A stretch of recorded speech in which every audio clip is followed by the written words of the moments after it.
자, 우리 컴퓨터 회사가 9101. 우리 328페이지 위에 적혀 있죠? 그럼 세무 1급에 9101번 회사 들어가시고,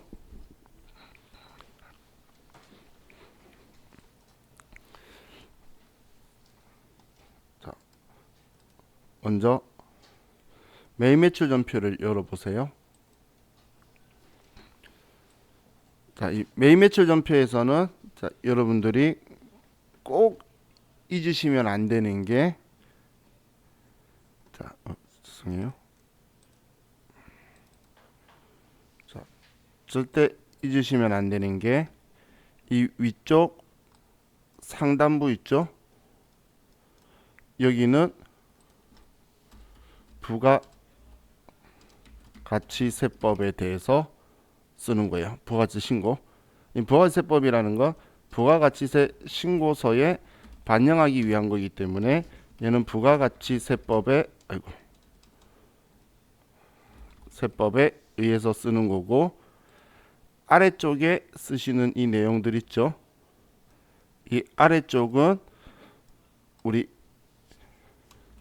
일반 전표 입력하는 거예요. 그렇기 때문에 아래쪽 내용은 재무회계에 맞춰서 쓰는 거예요. 장부기로. 그렇기 때문에 뭐 예를 들어서 간주공급 걸렸다.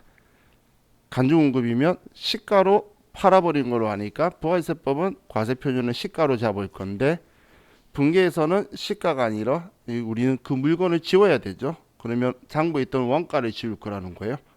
그렇기 때문에 이 두 개를 이원화시켜서 생각하셔야 되지, 이 두 개를 하나로 생각하시게 되면 아래 분계가 틀릴 확률은 매우 높아요.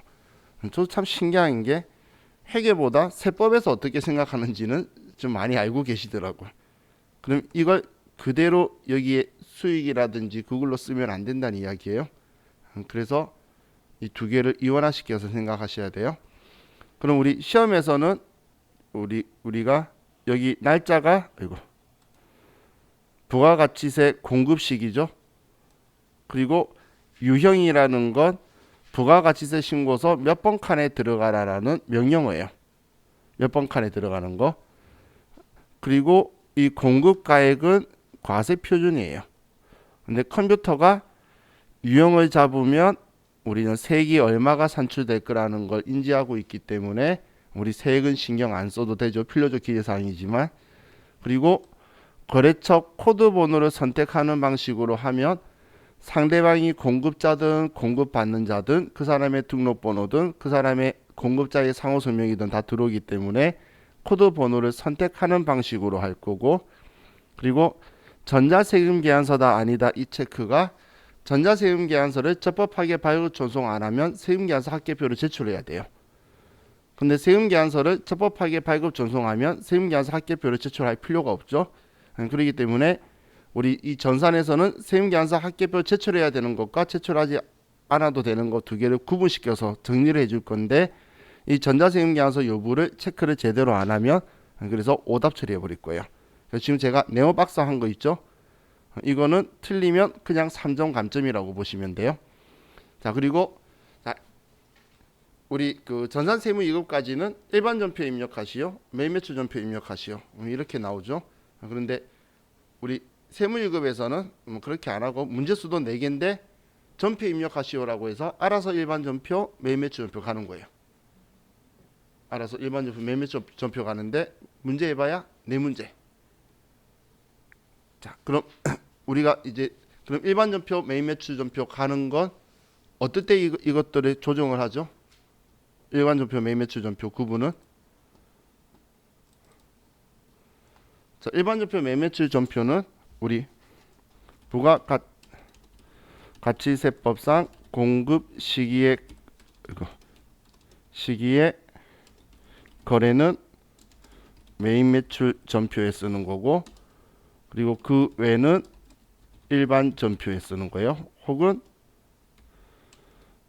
그 외 말고 부가가치세법과 무관한 거래는 전부 다 일반 전표에 쓰는 거예요. 그럼 부가가치세하고 관련이 있다 하더라도 공급 시기에 해당하는 것만 쓰는 거예요. 왜냐하면 이 공급 시기가 부가가치세에 신고하는 기준 날짜죠. 그럼 언제 신고해야 된다라는 걸 결정을 해주기 때문에 이 날짜에 맞춰서 부가가치 신고서에 반영되는 거예요. 그래서 그것만 매일 매출 전표에 입력한다라고 보시면 돼요. 자, 그럼 우리 이거 가지고 자, 문제 보면서 같이 문제 읽어보고 같이 볼게요. 자, 4월 2일 날 회사 업무용 소형 승용차를 송도 정비에서 수리하고 종이 세금 계산서를 발급받았다. 대금 중 100만 원은 약속 어음으로 결제하고 잔액은 외상으로 하였다. 자, 그럼 우리 과세 이용을 정하는 건 증빙 서류로 정하는 거예요. 왜 증빙 서류로 과세 이용을 정하죠? 자, 지금 여기에 있는 이 유형이 여러분도 4월 달에 전표 많이 들어와 있나요? 아니, 나만 들어와 있네. 그래서 자, 그럼 여기에 있는 이 과세 유형이 부가가치세 신고서에 지금 몇 번 칸에 들어가라는 명령어라 그랬잖아요. 근데 부가가치세 신고서가 증빙에 따라서 칸이 나눠져 있어요. 세금계산서다, 신용카드 현금 영수증이다, 영세율 세금계산서다, 영세율인데 증빙 없다, 10% 과세인데 증빙 없다. 이런 식으로 증빙 서류에 따라서 이 칸들이 정해져 있기 때문에 여기에 이 과세 유형도 증빙 서류에 따라서 정해진다라고 보시면 돼요. 그럼 지금 여기에서 종이 세금 계산서를 발급받았다라고 적혀 있죠. 그럼 세금 계산서 받았으면 우리는 어떻게든 불공제 사유든 공제 사유든 전부 다 신고를 하는 거예요. 신용카드나 현금 영수증 신고 안 하는 건데, 그럼 세금 계산서 받았을 때만 그럼 우리는 그 불공제 사유인지를 확인하는 거예요. 그럼 불공제 사유인지 확인하는데, 자, 2000cc 승용차죠. 1000cc 초과하는 차량들은 개별 소비세 대상 차량이에요. 1000cc 이하 차량은 경차라고 해서 우리 세제 혜택을 주면서 개별 소비세가 면제되기 때문에 매입세액들을 공제해 주는데, 근데 1000cc 초과하는 일반 승용차들은 전부 다 개별 소비세 대상 차량이에요. 그리고 업무용이라는 건 회계상에서는 우리 영업활동이라고 표현할 수 있지만 부가가치세법은 영업용이라는 건 매출세액을 창출하는 일만 하는 걸 영업용이라고 해요. 그럼 이 업무용은 비영업용이에요. 업무용은 우리 영업용이라고 부가세법이 말하는 건 택시 같은 그런 차들이에요. 온통 매출세액을 창출하기 위해 돌아다니죠. 그렇기 때문에 그런 것들만. 그래서 얘가 그럼 비영업용 소형 승용차 구입 유지 임차에서 유지하기 위해서 들어간 거죠. 그리고 자동차를 수리했는데 수익적 지출로 처리하라는 건 비용 처리하라는 거죠. 그래서 차량 유지비.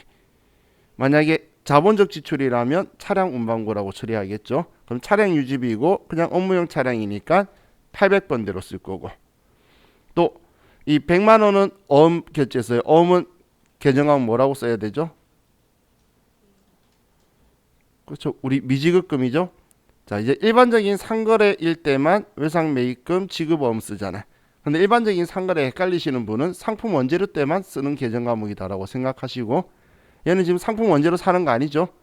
그러면 어음이든 외상이든 구분 없이 전부 다 미지급금. 그럼 어음도 미지급금, 나머지 잔액도 외상이니까 미지급금이니까 전부 다 미지급금이라고 처리해야 되겠죠. 자, 그럼 자, 날짜 4월 2일 날 54번 불공이고, 자, 우리는 우리 소형 승용차 수리했고 금액은 120만 원의 별도, 거래처는 송도 정비고. 자, 종이세금 계산서를 전자로 체크하면 그냥 3.9이라고 그랬어요.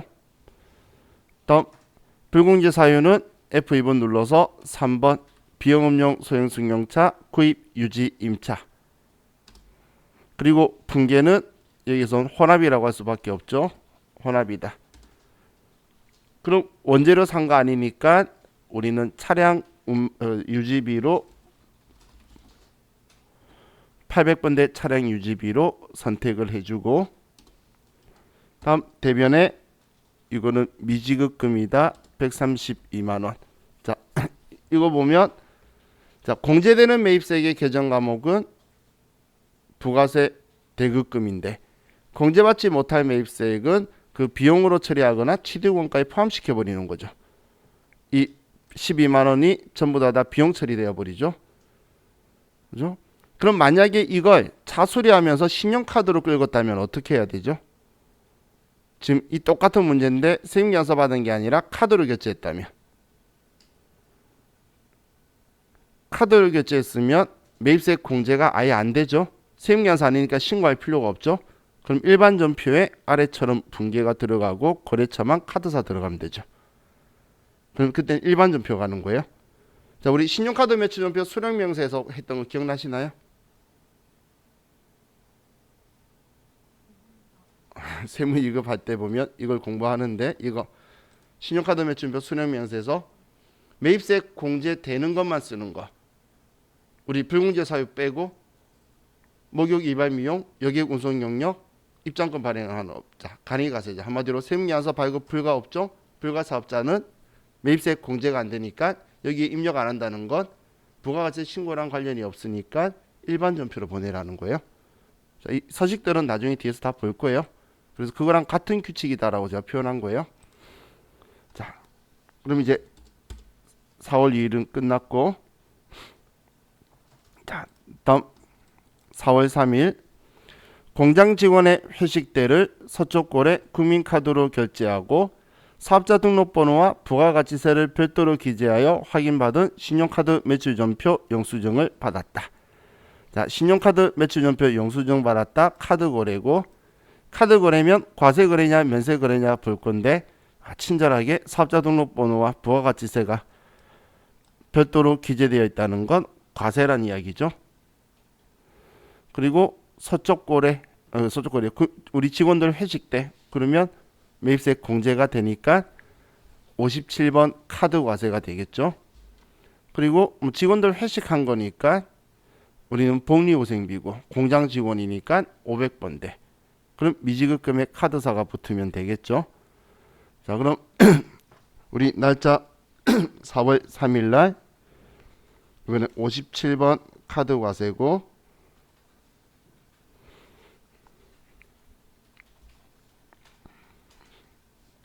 우리 공장 직원 회식되고, 금액은 자, 여기에 33만 원이라고 써야 분리되죠.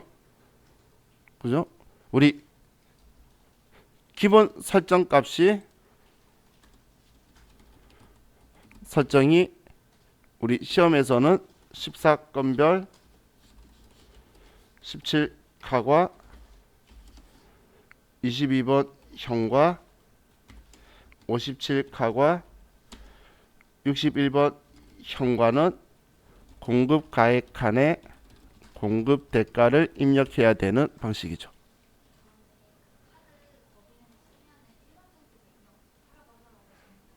그거는 실무 이야기잖아요. 실무에서는 다 공제 안 해줘요. 실무에서는 공제 안 해줘요. 하려면 입증해야 돼, 세무서에다가. 왜냐면 회식인지 아닌지 입증이 안 되기 때문에 요식업은 실무에서는 전부 다 불공제로 돼 있어요. 콘텍스트 들어가서 보면 다 불공돼 있어요. 그래서 일반적으로 보는 거예요. 왜냐면 회식인지 알 수 없잖아요. 지금 우리 원칙대로 하는 건데 실무에서는 입증을 못 하기 때문에 그거 하려면 세무사 사무실에서 입증해주고 넘기든지 회사가 그 기록과 그 회식 참가 명단 명부를 다 작성해가지고 세무서 입증해야 돼요. 그렇기 때문에 요식업은 전부 다 불공으로 떠요, 기본으로. 그래서 일반 전표. 자, 그럼 얘는 33만 원 쓰면 분리되고, 거래처는 서초골. 자, 카드사는 국민카드고. 자, 일반적인 상거래 아니죠. 그러면 4번 카드라 쓰면 미지급금의 카드사 붙을 거예요. 시험 때 기본 설정값이 이렇게 되어 있어요. 일반적인 상거래죠. 그렇다면 2번 외상이라고 하면 외상매입금의 카드사 붙어요. 이거는 분계 유형은 여러분이 편한 옵션으로 선택해서 쓰시면 돼요.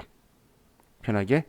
그래서 4번 카드라고 일반적인 상거래 아니니까 카드를 해서 미지급금액 카드사 붙었고 그러면 공장 직원 복리후생비로 넣어두면 되죠. 자 이렇게 하면 되겠네요.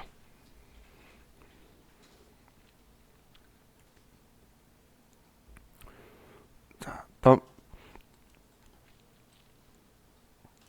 4월 4일날 미국의 보수사에 다음과 같이 제품을 직수출하였다. 대금은 선수금을 공제한 잔액을 6월 1일에 받기로 하였다. 외화 관련 계정은 별도 구분 처리하지 않음. 자, 그럼 수출 대금 총액이 8만 달러고 계약금이 10,000달러인데 얘가 중요하네. 지금 환가했다라고 적혀 있죠. 지금 얘가 환가한 금액 적혀 있으니까 좀 중요한 과세 표준에 중요하죠. 자, 그리고 우리 계약금은 3월 18일이고 선적일은 4월 4일. 수출품 선적일의 환율은 대고객 왜곡한 매도율, 매입률, 기준 환율. 그리고 잔금 지급일, 미래 날짜.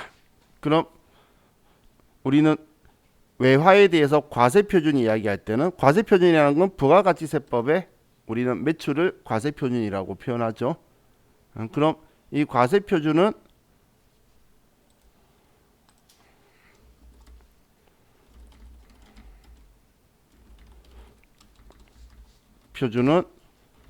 원칙은 선적일 기준 환율인데 그런데 예외가 선적일 이전의 대가의 전부나 일부를 수령하여 원화로 환가한 경우 환가한 부분은 선적일 환가한 금액을 쓰고 그리고 나머지는 선적일 기준 환율을 적용하는 거죠. 전부 다 환가해버렸으면 환가한 금액, 환가일 기준 환율이 아니에요.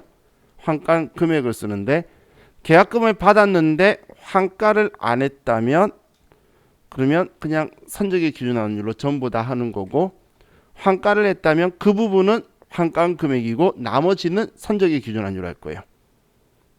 자, 이게 우리 과세표준 공급가액에 쓰는 얘가 과세표준이죠. 지금 여기에 쓰는 금액이.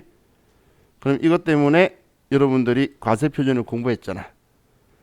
그럼 지금 8만 달러 중에 10,000달러는 계약금 받아서 환가를 했으니까 10,000달러는 1,040만 원을 쓸 거고 그럼 나머지 7만 달러만 지금 미래에 받을 거라서 선적일 기준 환율로 돼야 되겠죠. 그럼 지금 이 이야기죠. 지금 이 4월 4일 문제의 과세표준은 지금 하면 얘는 환가한 금액이 1,040만 원이고 이거 더하기 우리 7만 달러 곱하기 선적일 기준 환율 얘를 하면 금액이 나오는 거죠. 그럼 7만 달러에 990원을 하면 얘는 금액이 지금 6,930만 원이 이 금액이네요. 그럼 1,040만 원을 하면 과세 표준은 이거죠. 과세 표준 어떻게 나왔는지 이해가시죠?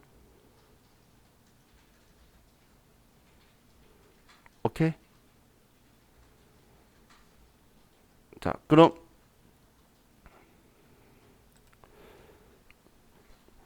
자, 우리는 지금 이 문제는 우리 직수출이라고 적혀 있죠. 그래서 16수출이고 자, 그럼 이제 날짜 4월 4일 날 16수출이고 제품을 팔았어요. 방금 과세표준 구했죠. 7,970만 원. 거래처는 보스사. 영세율 구분은 1번 직접 수출, 대행 수출 포함. 자, 분계는 이제 혼합으로 할게요. 자, 여러분들 공부하실 때 이거 기억나시죠? 그죠?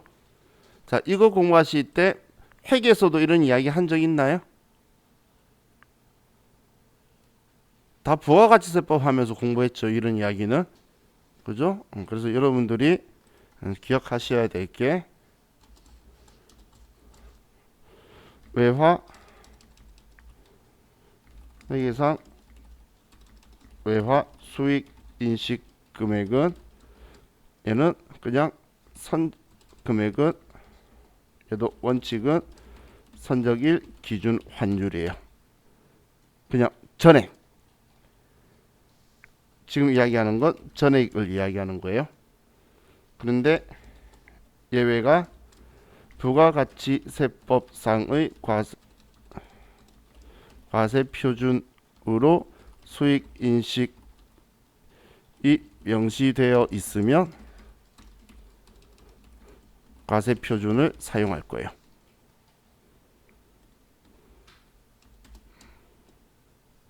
근데 지금 여기 이 문제 이런 말 있나요? 지금 여기에 문제에서 그런 말 없죠? 이거 나중에 공부하고 인지하고 나서 여러분들이 세무이급 문제하고 회계일급 문제 보면 교묘하게 환율을 맞추거나 다 맞춰놨어요. 그래서 아무도 못 느끼게 만들어 놓고 세무이급 때 틀리게 만들어요. 그래서 자, 얘는 지금 이렇게 되면 지금 과세 표준은 이건데 지금 얘는 과세 표준은 이건데 수익 인식하는 게 우리 제품 매출 말하는 거예요. 얘가 영업수익이잖아. 400분인데 얘는 지금 전액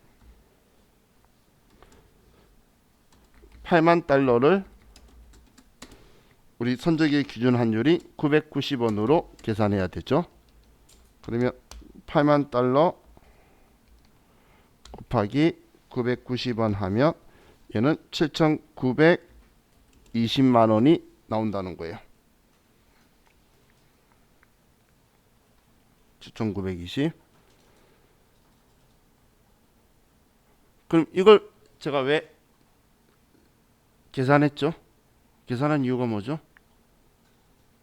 이거 아니 외상 매출금이 아니라 얘 금액, 이 금액 쓰면 안 되고 이 금액을 지금 7,920만 원으로 인식해야 된다는 이야기예요. 부가가치세법상 과세 표준으로 써라고 하면 허용을 회계 기준에서 허용해 주니까 하는데 그게 아니면 원칙적으로 가야지. 원칙은 아래쪽 재무회계라 그랬어요. 재무회계는 미리 환가했다고 금액 바꾸고 그런 거 없어요. 그런 기준이 없어요. 회계 기준은 무조건 수익인식은 선적일 기준 환율이에요. 위아래 따로 생각하라 그랬죠. 그죠? 자, 그럼 제품 매출이 우리 영업수익이니까 얘는 이렇게 쓰고 다음 차변에 이제 우리가 돈 받을 거다라고도 쓸 거지만 받은 게 있잖아. 그럼 받았을 때 선수금이라고 쓰는데 그때 환가하면서 얼마라고 썼다라고 돼 있죠? 1,040만 원이라고 분개했겠죠? 그죠? 그럼 이거 빼고 나머지를 외상매출금 할 건데 그럼 난 얼마 받죠? 받아야 되죠? 지금 이 금액 받아야 되잖아. 그죠? 이 금액 받아야 되죠? 6,930만 원. 이해가시죠? 외상매출금 선적기준환율이니까 그러면 6,930만 원이죠. 그럼 차이 나는 이 50만 원은 위에 여기 차익이 플러스로 나 있죠? 자, 이렇게 이제 이것도 활용하게 차변에서 대변 뺀 거예요. 차변에서 대변 빼면 이 금액이 나온 거예요. 그럼 대변이 모자라다는 거죠. 플러스가 나오는 건. 근데 대변은 수익자리잖아요. 그래서 환율의 이익이 났네요. 대변의 외환 차익이다. 자, 왜 이렇게 되죠? 왜 이렇게 됐냐면 지금 문제를 보시면 지금 우리가 수익 인식한 거는 달러당 10,000달러를 990원으로 인식했는데 그런데 과거에 10,000달러 받으면서 1,040만 원 쓴 거는 그때는 환율이 1,400원이었나 봐요. 아니 1,040원이었나 봐요. 50원이 많았던 거야. 이때 받을 때는. 그래서 이 선수금에 대해서 내가 수익 인식한 것보다 달러당 50원이 크니까 50만 원만큼의 오늘 환차익이 뜨게 되는 거예요. 자, 이거는 환가를 했던 안 했던 이 차익은 뜨는 거예요. 지금 환가 안 해도 그날 환율로 회계 처리를 할 거잖아. 그러면 장부에 있던 거 지우는 건 똑같겠죠. 그래서 환가 했다 안 했다는 여기에 차이가 있는 거지 회계상부상에는 똑같아요. 똑같은 거예요. 그래서 두 개를 섞어서 생각하시면 안 돼요. 따로따로 놀아야 돼요. 자, 다음 4월 6일 광고 선전을 목적으로 불특정 방문객에게 방문 기념품을 제공하기 위하여 그린으로부터 건어물 300묶음 개당 12,000원을 구입하고 계산서를 발급받았으며 대금은 전부 외상으로 하였다. 구입 시 전액 비용으로 회계 처리할 것. 자, 계산서 받았어요. 계산서는 면세 사업자의 적격 증빙이죠. 그럼 받았으니까 매입이고, 그래서 53번 매입 면세. 우리는 광고 선전, 이거는 광고 선전비의 키워드죠. 광고 선전비고 전부 외상했으니까 우리는 미지급금이라고 처리해 주면 되겠네요. 자, 그럼 4월 6일 날 53번 매입 면세고 건어물 300묶음 12,000원. 그렇죠. 그린. 이번에 전자 계산서가 아니죠. 그래서 또 비워놓고 분계는 호나. 광고 선전비고 대변에 일반적인 상거래 아니니까 미지급금이다.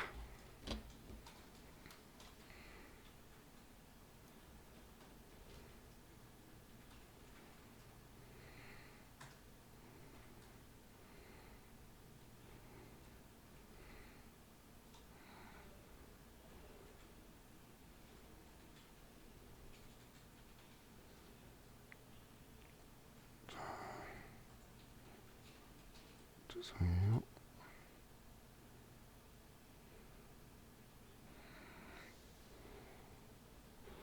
자, 다음 4월 8일 회사 소유인 승용차를 공사 실업에 다음과 같이 매각하고 전자세금 계산서를 발급하였으며 매각대금 1,650만 원 중 800만 원은 현금으로 잔액은 국민카드로 결제받았다. 자, 세금계산서 발급했으니까 우리는 11번 매출과세고. 자, 우리 고정자산 매각할 때, 자, 지금 우리가 고정자산 매각할 때는 먼저 이 생각 한번 해볼게요. 우리 실수할 수 있으니까. 지금 우리가 매각하는 자동차의 장부금액은 얼마죠? 그 장부금액은 1,300만 원이죠. 근데 이 1,300만 원인데 얼마 받고 팔죠? 자, 이게 포함이잖아. 부가가치 낼 거 아니잖아요. 그러면 1,500이죠. 이해가셨죠? 자, 그럼 다시 한번 생각해 볼게요. 자, 1,300짜리를 1,500 팔았어요. 그럼 얼마 손해죠? 이익이에요, 손해예요? 그죠? 1,300짜리를 1,500 팔았으니까 손해가 아니고 이익이죠. 200만 원. 그러면 지금 우리가 생각하는 그 결과가 장부에도 똑같이 나와야 되는 거예요. 그럼 200만 원 이익이라고 안 나오면 문제 틀린 거예요. 지금 제가 왜 이 행동하냐면 입력했는데 틀렸잖아. 그게 안 나오면 내가 어디 틀렸는지 다시 보라는 거예요. 분기할 때 실수 많이 하니까 무조건 그 결과가 나와야 돼요. 자, 그럼 세금야서 발행했으니까 자, 4월 8일 날 11번 매출과세고 우리는 승용차를 팔고 자, 금액은 1,500만 원의 별도 거래처는 공사 실업. 자, 이번엔 전자세금 계산서죠. 전자 1번 눌러서 열라고 하고 자, 분계는 혼합. 자, 그럼 우리 자, 이제 이 아래쪽에서는 부가세 예수금은 이 150만 원 때문에 써주니까 잘했지만 제품 매출한 거 아니죠. 우리는 제품 매출이 아니라 우리 장부에 있는 차량 운반구 지울 거예요. 그러면 차량 운반구는 차변의 취득원가, 대변의 감가상각 누계액이 있던 걸 반대로 뒤집어 줘야 되죠. 대변의 취득원가, 차량 운반구 2천만 원 지우고, 다음 차변의 차량 운반구의 감가상각 누계액 뭐 찾으셔도 되고, 다음 번호가 차감 계정이죠. 이제 700만 원이다. 그럼 이제 자동차 팔았으니까 지웠죠. 그럼 이제 차변에 돈 받아야지. 우리 돈 총 얼마 받아야 되죠? 돈 받는 건 그렇죠. 1650만 원 받아야 되죠. 1500만 받으면 내가 150만 원 물려야 되는 거예요. 거래 징수의 의무가 있기 때문에. 그래서 1650 받을 거예요. 그럼 차변에 돈 받을 건데 800만 원은 현금으로, 나머지는 카드로 결제 받았어요. 그럼 카드면 일반적인 상거래 아니죠. 미수금. 근데 이 돈 공사실에서 들어오나요? 국민카드에서 들어올 거고, 국민카드에서 얘는 산 거 아니니까 이게 매출이겠죠. 카드 번호는 메이카드 사잖아요. 그럼 우리가 카드로 더 받아야 되는 돈은 얼마죠? 여기서 그냥 엔터 치시면 200만 원 이익이란 말도 안 쓴 거잖아요. 우리 1650 받아야 되는데 800 현금 받았으면 850 카드로 받은 거잖아요. 그죠? 850이라고 여기까지 써주고 나서 이익인지 손해인지 봐야지. 오케이? 많은 사람이 잘 오다가 마지막에 엔터 치고 끝내버리시는 분도 꽤 많아요. 그럼 200만 원 이익이란 것도 안 쓰고 왜 끝내? 이렇게까지 써줘야 위에 보시면 플러스 200 떴죠? 그러면 난 200만 원 이익이니까 맞죠? 대변의 유형자산 처분 이익이다. 그렇게 해서 마지막까지 얘를 내가 받아야 되는 돈에 대해서 정확하게 인지하고 써주시고 나서 대변에 혹은 뭐 손해면 차변의 손실이다, 대변의 이익이다, 이 금액이 정확하게 오갈 수 있도록 하셔야 돼요. 자, 다음 6번에 4월 9일 날 사용 중인 공장용 기계 장치를 2년 주기로 공사 실업에 위탁하여 수리하고 수리비 35만 원을 현금 지급하고 공사 실업으로부터 현금 영수증을 수취하였다. 자, 2년 주기로 반복적으로 가는 우리가 써야 되는 수리비는 자본적 지출이에요, 수익적 지출이에요?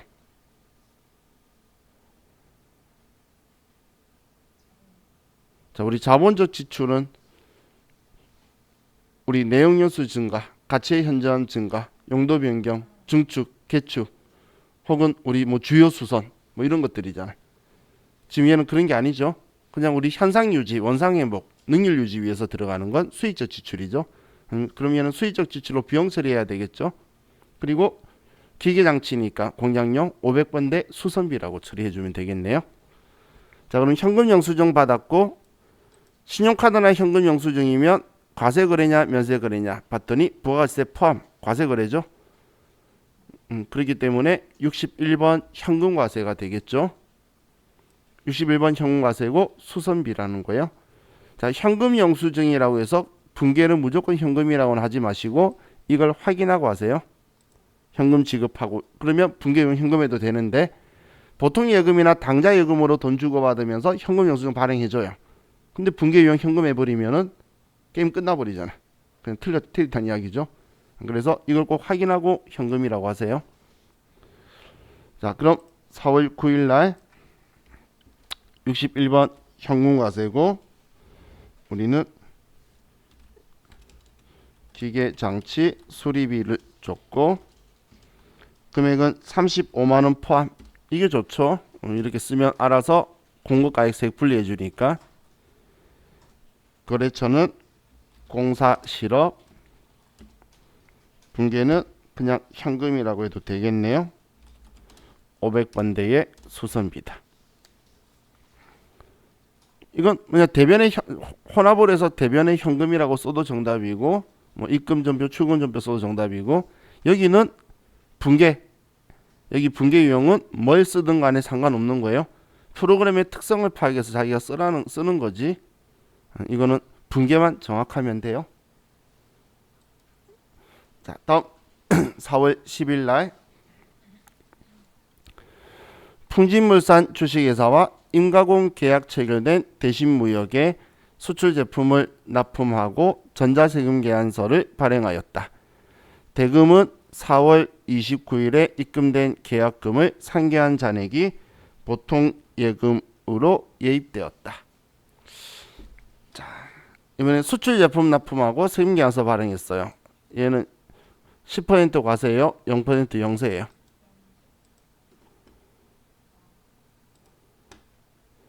자, 보세요. A라는 회사가 있고 B라는 회사가 있고 그리고 C라는 회사가 있어요. 왜 이랬을까?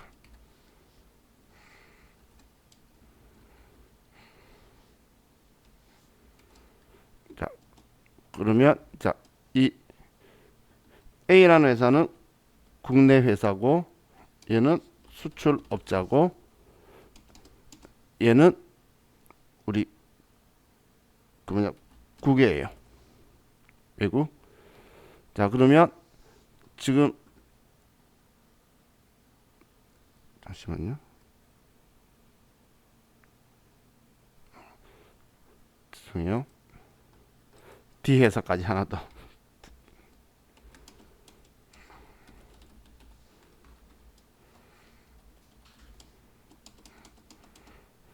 자, 이렇게 봤을 때, 자, 여기에서 당연히 수출업자가 D 회사 외국에 넘기는 거는 영세율 적용이 되겠죠. 그죠? 그리고 수출업자가 국내에서 수출하는 재화의 내국 거래에 대해서는 영세율 적용을 받을 수 있어요.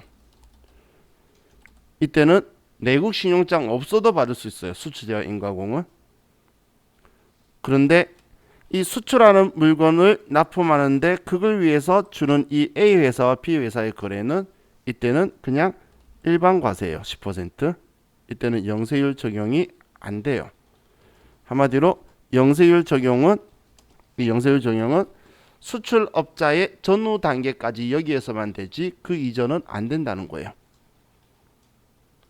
자, 근데 지금 이 문제 내용을 보면 자, 나중에 지금 우리가 2단계에 있는 것도 나오고 2단계에 있는 것도 나오고 할 거니까 그래서 제가 미리 위치를 말하는 거예요. 그럼 여기서 보면 지금 우리 풍진물산 주식회사하고 인가공 계약 체결된 대신무역이라고 적혀 있는데 그럼 지금 C 회사가 풍진물산이고 그리고 B 회사가 대신무역이고 지금 이 회사가 우리 회사란 이야기예요. 지금 얘한테 납품한다는 이야기죠. 지금 문제 보시면 문제 내용 이해가시나요? 그럼 우리 회사가 이 위치니까 지금 이거니까 10% 일반 과세인 거예요. 우리가 풍진물산한테 했다면 내구신용장 이런 거 없어도 자 화면 보시면 우리 내구신용장이나 그런 거 없어도 우리 12번 매출 영세를 했죠. 그러면 수출 재화의 인가공 용역으로 10번으로 해가지고 돼요. 영세율이. 그런데 지금 우리가 요 위치 대신무역은 풍진물산한테 되는데 우리 회사는 그 대상이 아니니까 두 개 섞지 말란 이야기예요. 나중에 이 위치도 볼 거예요. 이 위치 때는 내구신용장 있으면 그거에 의해서 영세율, 그거 없어도 수출재화 인가공 용역으로 영세율 되거든. 근데 얘 한 달이 건너면 그 다음부터 안 돼요. 그럼 수출업자 전후만 생각하시면 되겠죠. 업자하고 거래만 된다. 그럼 얘는 영세율이 아니고 11번 매출과세고 그냥 수출 제품 납품한 거예요. 금액은 8천만 원이고 거래처는 대신무역이고 전자세금 계약서 분계는 혼합. 자, 제품 매출이 맞고 차변에 계약금이 있네요. 3월 29일. 자, 그럼 자, 우리 계약금 조할 때 우리 저와 같이 이렇게 합시다. 자, 계약금 조회는 날짜를 우리가 알려주면 일반 전표로 보고, 그냥 날짜를 안 알려주면 거래처 원장에서 가서 봅시다. 계약금 조회할 때는. 그럼 얘 날짜 알려주고 있죠. 그러면 일반 전표로 가서 날짜 4월 계약금 3월 29일 날 대신무역한테 1,000만원 계약금을 받은 게 있네요. 선수금으로. 그죠? 그럼 이 1,000만원 빼고 나머지가 보통 예금 들어와야 되겠죠. 그래서 차변에 돈 받는 거는 우리는 방금 그 선수금 1,000만원 빼고 나머지가 보통 예금으로 나한테 들어왔다. 이렇게 써줘야 되겠죠.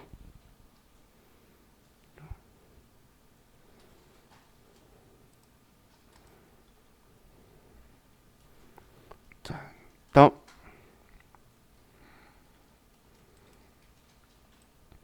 이제 4월 12일 회사는 정보화 촉진 기본법에 의하여 정부로부터 4월 1일 보통예금으로 지원받은 국고보조금으로 주식회사 효성건업에서 정보화 설비를 구입하고 전자세금 계산서를 발급받았다. 정보화 설비의 구입 금액은 800만원이며 국고보조금의 상환 의무는 없다. 회사는 정보화 설비 구입 시 정부지원금을 보통예금 이체 지급하고 부족한 금액을 당좌수표로 지급하였다. 정보화 설비를 비품으로 회계 처리하며 일시상각충당금은 고려하지 말 것. 자, 문제 내용 이해가셨나요?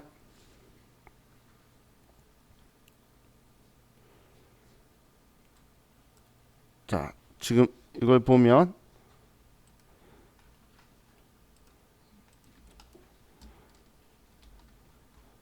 자, 우리가 4월 1일 날 우리가 국고보조금을 받으면서 받을 때 얘를 보통예금으로 받았어요. 차변에 보통예금 금액 300만원, 대변에 얘를 국고보조금으로 해서 보통예금의 차감 계정으로 300만원을 이렇게 써뒀다는 거예요.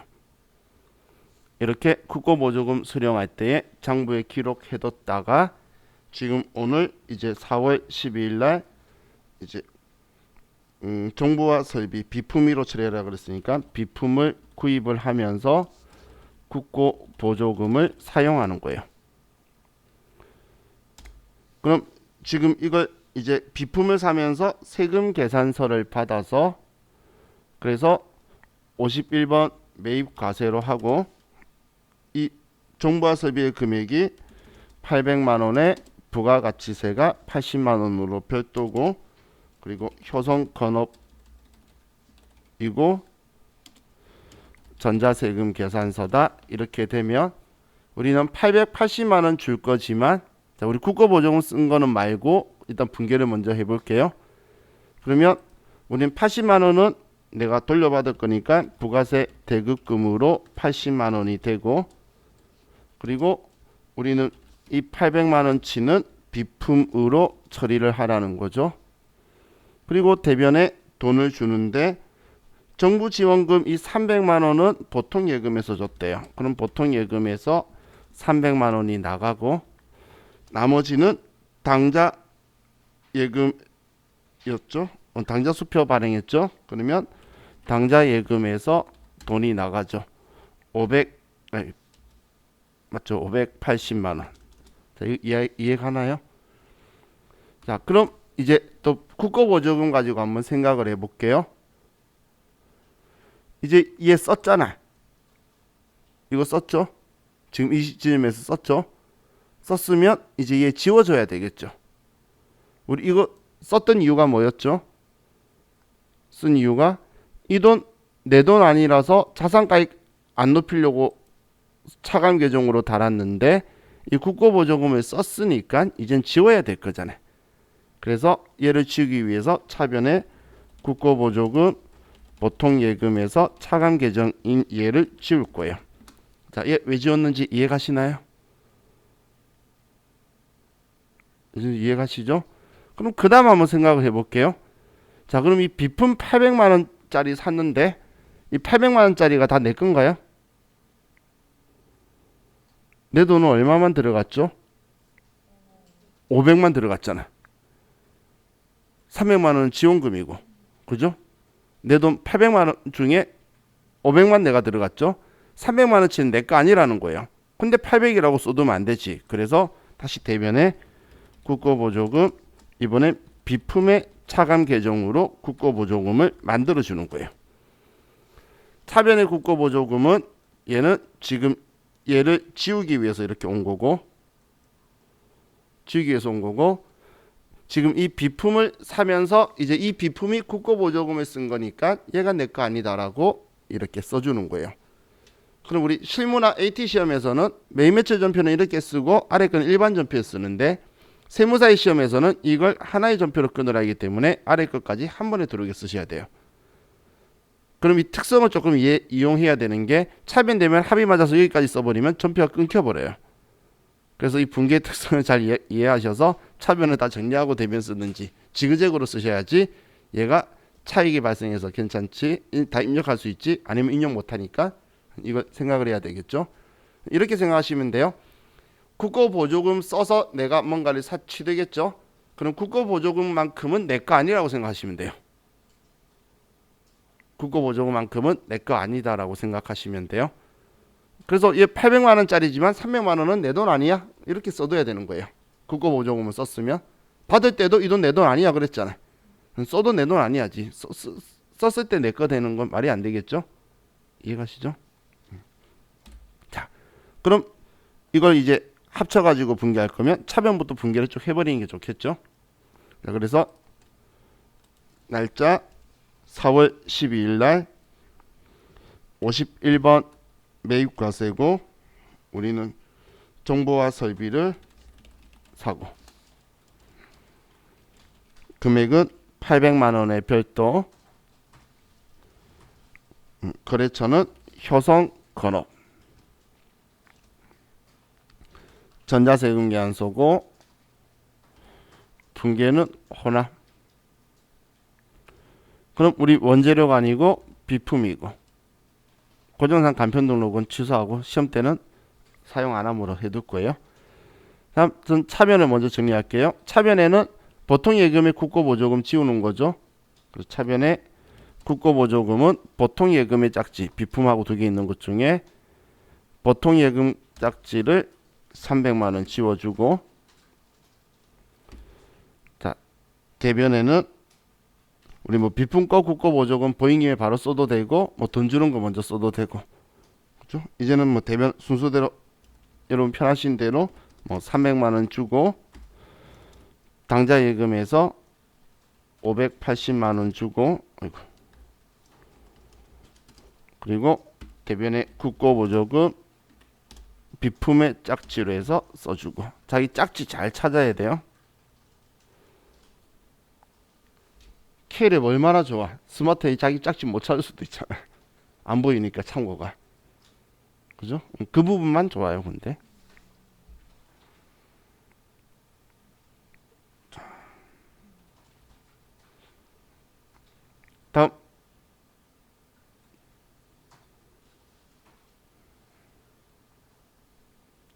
다음 거 볼게요.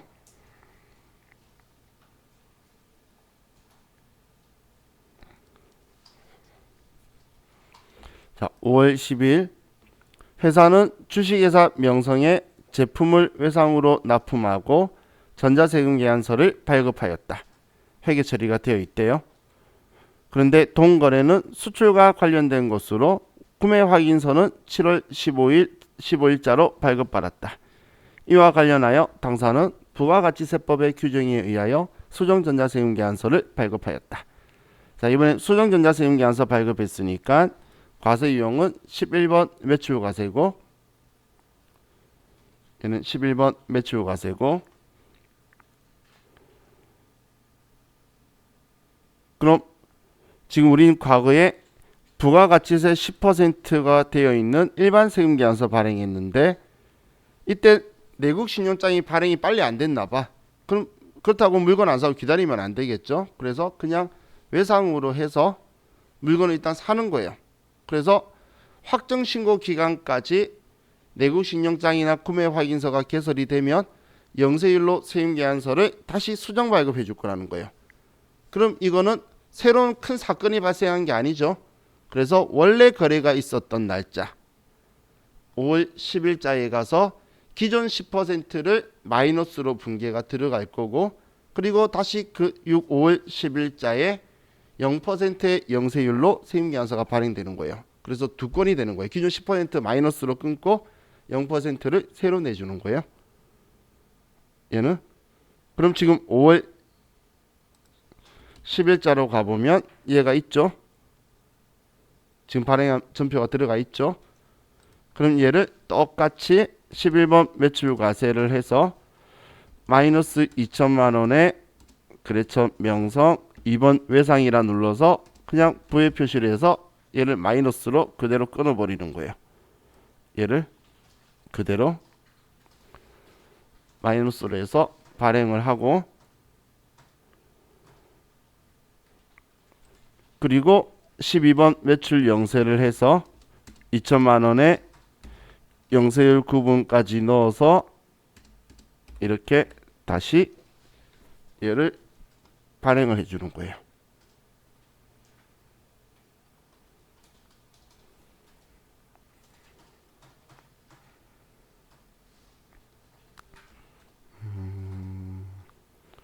자, 이 두 개 분계를 다 넣어야 돼요. 이거 같은 경우에는. 자, 우리 전자세금계산서 발행을 했었으면 원래 여기에 보면 우리 수정세금계산서라고 눌러가지고 수정세금계산서 발급사유를 내구신용장 사후개설로 하면 전표 두 개가 들어가요. 그런데 이건 발행한 게 아니라 일본 전자이어라고 한 거는 직접 써줘야 되는 거고, 우리 도전 프로그램이든 이 K랩 프로그램이든 이 프로그램을 이용해서 발급하는 경우에는 그 수정세금계산서 기능을 이용할 수가 있어요. 그런데 홈택스에서 한 거는 여기 내가 직접 써줘야 되잖아요. 그렇기 때문에 그런 기능 못하고 일일이 이렇게 다 써주는 거예요. 일일이. 자, 다음 5월 12일 주식회사 명성에 제품을 판매하고 대금은 계약 시 5월 2일 받은 선수금을 공제하고 잔액은 전자화폐로 결제받았다. 자, 시험에 나온 적 단 한 번도 없어요. 전자화폐 결제받는 건 지금 우리 비트코인이 아니에요. 이 전자화폐는 비트코인이라는 애가 나오기 훨씬 이전에 대한민국이 세계의 전자화폐 거래의 선두주자가 되겠다고 전자화폐 거래소를 세계적으로 만들었어요. 대한민국 사람도 몰라요. 그래서 거의 망하다시피 됐지만, 얘는 전자화폐를 가지고 결제하면 카드회사처럼 전자화폐 거래소에서 승인해가지고 우리한테 넣어주는 방식이니까 카드 매출한 것처럼 생각하시면 돼요. 회계 처리는. 그럼 일반적인 상거래도 아니다 하고 돈은 전자화폐 거래소에서 들어올 거다, 이렇게 처리를 하면 되겠죠. 자, 그럼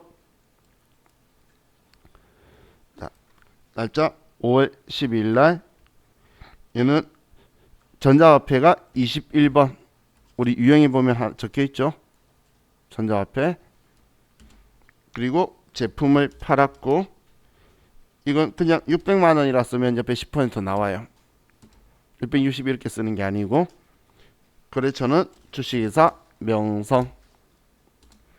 신용카드사 적혀 있는 곳에 F2번 누르면 전자화폐 결제소라고 있네요. 전자화폐 결제소 여기 써주고, 근데 여기에서 뭐 카드를 한다 뭘 한다 하더라도 안 나와요. 자, 그리고 우리는 그래도 혼합해야겠네요. 왜냐면 제품 매출은 맞는데 5월 2일날 계약금이 있었어요. 차변에 자 선수금 쓸 건데 날짜 줬으니까 일반 전표 5월 2일에 가면 명성한테 50만 원 받은 게 있네. 확인하셨나요? 명성한테 50만 원. 그러면 우린 차변에 선수금 50만 원 빼고 나머지가 우리는 제품 매출이죠. 그러면 외상 매출금 그리고 거래처가 전자화폐 결제소로 해서 들어와 있으면 되겠네요.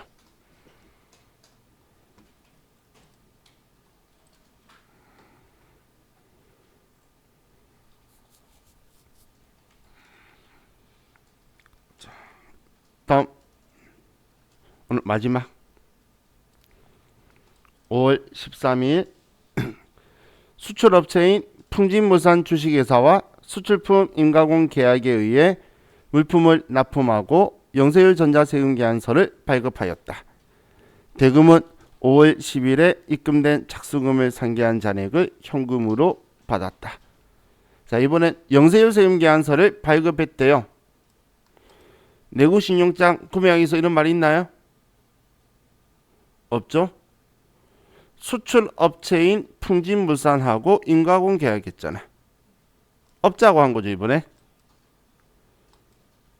그죠? 수출업체인 풍진물산하고 한 거죠. 그러면 수출업자와 우리 임가공 계약으로 영세율 세금계약서 발행한 거예요. 그리고 5월 5일날 입금 착수된 착수금 상계한 잔액을 현금 받았다. 지금 5월 5일날 얘는 지금 계약금이 500이고 5월 5일날 또 일반 전표 또 봐야 되네요. 일반 전표 5월 5일날 보면 풍진물산한테 500만 원 받았네. 일반 전표 그냥 5월 5일날 온 거예요. 그럼 이제 우리는 얘는 12번 매출 영세. 날짜 5월 13일날 12번 매출 영세. 자, 우리가 한 거는 그냥 제품 금액은 5천만 원의 영원. 거래처는 풍진물산. 영세율 전자세금계약서죠. 전자이어 영세율 구분은 이번엔 수출체와 임가공 용역. 자, 분계는 혼합. 제품 매출 맞고 차변에 선수금 금액은 방금 500만 원이었고 나머지는 현금으로 받았다. 이렇게 들어와 있으면 되겠죠. 자, 이렇게 하면 자, 우리 메인 매출 전표 뭐 조그만 했는데 자, 우리 컴퓨터의 메인 매출 전표 컴퓨터에 우리 교재에는 뭐 38개만 있는데 우리 다음 주에는 이 메인 매출 전표 마저 하고 부가가치세 부속 소료하고 원천징수 문제를 쭉 풀어 나갈 거예요. 그런데 그 사이에 여러분들 가산세 부분을 제가 한번 또 정리를 해주고 갈 수 있도록 할 테니까 보면서 가산세가 조금 이제 무신고 같은 게 있어요. 무신고 이제 우리 기한후 신고라고 수정 신고 말고 하나가 더 있으니까 새로운 타입 하나 더 설명드리고 이렇게 넘어가도록 할게요.